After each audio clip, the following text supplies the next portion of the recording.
আসসালামু আলাইকুম এভরিওয়ান। আমরা প্রতিদিনের মতো করে আজকেও কিছু কাজ নিয়ে হাজির হয়েছি। যেমন আজকে আমরা করতেছি পাইল ক্যাফের পয়েন্ট। আমরা প্রত্যেকটা পাইল ক্যাফের যে কটা পয়েন্ট আছে সবগুলো দিচ্ছি, দেওয়ার পর এগুলো আবার চেক দিচ্ছি যে ঠিক আছে কিনা।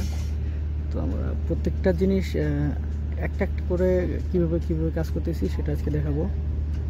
তো দেরি না করে চলুন শুরু করা যাক। তো প্রথমে আমরা মেশিনটাকে বাবল ঠিক করে নিছি, তারপর রিসেকশন করে নিছি। এখন আমরা কীভাবে পয়েন্ট দেবো সেটা দেখব। তো রিসেকশন করার পর আমরা এটা কোন জায়গায় যাব সেটা আমরা দেখি। এখানে আছে পেজ 1। তো আমাদের পয়েন্ট দিতে গেলে এসও ডাটাতে যেতে হবে, ওটা হচ্ছে পেজ 3-তে। তো এসও ডাটাতে যেতে গেলে প্রথমে ফাংশনে একবার দুইবার ক্লিক করলে যে পেজ 3-তে এসও আছে। পেজ 3-তে এসও আমরা এই F4টা ক্লিক করব, করার পর এসও ডাটা এইখানে আমরা ইনপুট করব। তো এইখানে আমাদের একটা কোঅর্ডিনেট আছে, কোঅর্ডিনেটে ইনপুট করতে হবে।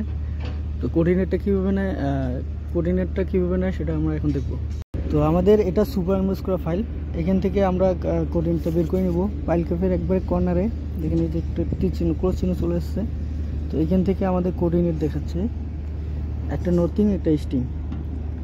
নর্থিংয়ে আছে নিচেটা নর্থিং, উপরটা ইস্টিং। নর্থিংয়ে আছে 56, 17, 989, আর স্টিংয়ে আছে 47, 74.613। তো এটা আমরা এখন টোটাল স্টেশনে ইনপুট করব। তো আমাদের টোটাল স্টেশনে ইনপুট করা শেষ। এখন আমরা এই ওকে দেব।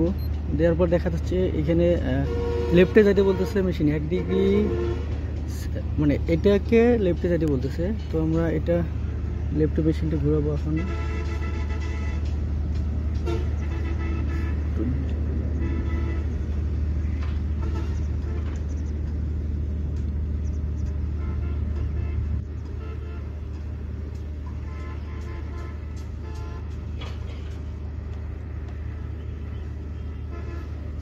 তো এই যে এখানে দেখাচ্ছে দেখেন 00।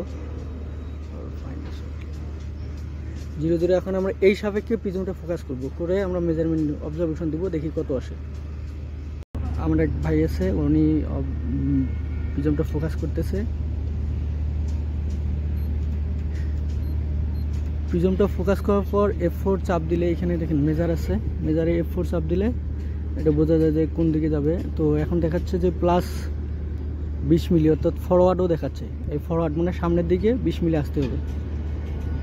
20 মিলি আসার পর আমরা আবার অবজারভেশন দিয়ে দেখি কী অবস্থা হয়।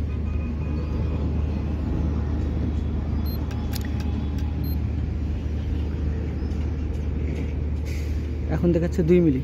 2 মিলি সামনে নিয়ে আসো।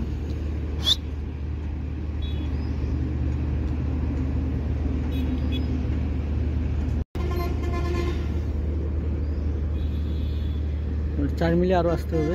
4 মিলি আসো সামনে।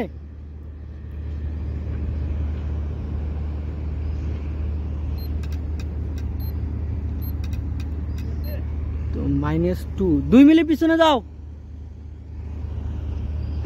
মাইনাস হলে পিছনে, প্লাস হলে সামনে, এটা ভালোভাবে মনে রাখতে হবে এই লেআউটের সময়। তো এখন 001। তো আমরা এখন ব্রেক মারবো আর কি ওইখানে। তো আমাদের পয়েন্ট হিসেবে ব্রেক মারা হয়ে গেছে। এখন আমরা সেকেন্ড চেক দিচ্ছি যে এটা ঠিক আছে কিনা। তো ব্রেকটা মারার পর আমরা ওইটাকে আবার অবজারভেশন করতেছি, করে দেখতেছি যে কোন দিকে যাবে। তো এখন দেখা যাচ্ছে 2 মিলি অলরেডি সামনে চলে আসছে। তো এটাকে আমরা 2 মিলি আবার পিছনে নিয়ে, ব্রেকটা পিছনে নিয়ে তারপর আবার অবজারভেশন দেব। তো এখন আমাদের 00 হয়ে গেছে ব্রেকটা। সো আমাদের একটা পয়েন্ট হয়ে গেছে। এভাবে আমরা 5টা কর্নারেই পয়েন্ট দেব। দেওয়ার পর এটাকে সুতা, এর পরবর্তী স্টেপ আপনাদেরকে জানা দেবো কীভাবে কাজ করা হয় আর কি। পয়েন্ট দেওয়ার পর বেজে যে আমাদের পাইপ ব্রেকিংয়ের পর যে রাবিশটা আছে এটাকে পরিষ্কার করা হচ্ছে। পরিষ্কারের পর এটাতে প্রত্যেকটা পয়েন্টে আমাদের সুতা লাগাবো। সুতা লাগার পর কভারিং আমাদের হচ্ছে 75 mm। 75 mm কভারিং রেখে আমরা বেজ বসাবো, বেজের রড বসাবো আর কি।